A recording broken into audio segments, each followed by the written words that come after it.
I am Terry Price. I'm an associate teaching professor here at the University of Washington School of Law. The Respect for Marriage Act provides protections for interracial couples and the LGBTQ community. Can you tell us what it does specifically from a legal standpoint?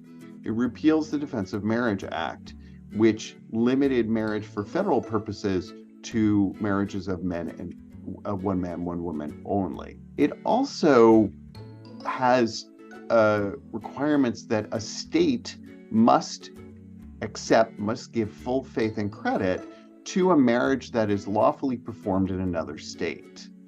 So it undoes that prohibition from DOMA from that as well. The amendment added by the Senate protects religious liberty in this area and freedom of conscience. So the Senate was concerned that people of faith would be required to perform these marriages or otherwise provide services for marriages that they felt were contrary to their religious beliefs.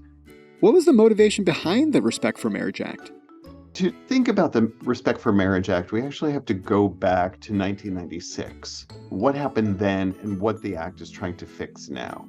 1996, President Bill Clinton signed what's called the Defense of Marriage Act. That's referred to as DOMA. The Defense of Marriage Act had two parts to it.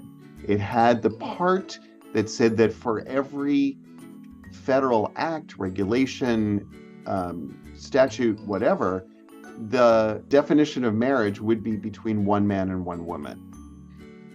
And then also it had the other part which said that no state would be forced to recognize a marriage from another state that was contrary to its public policy.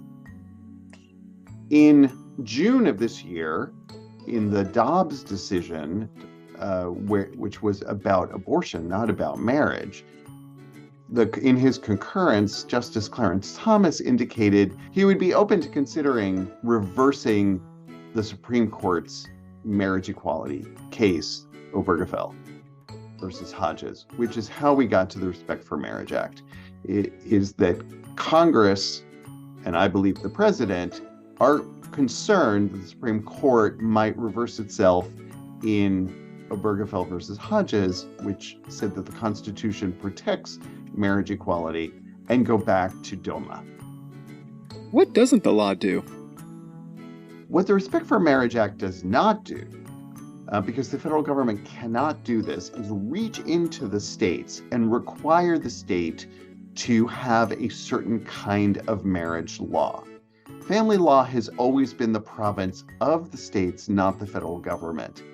So I've seen and heard some concerns from the left about why doesn't the federal government just define marriage for the purposes of the states? And the answer is it doesn't have that power to do that.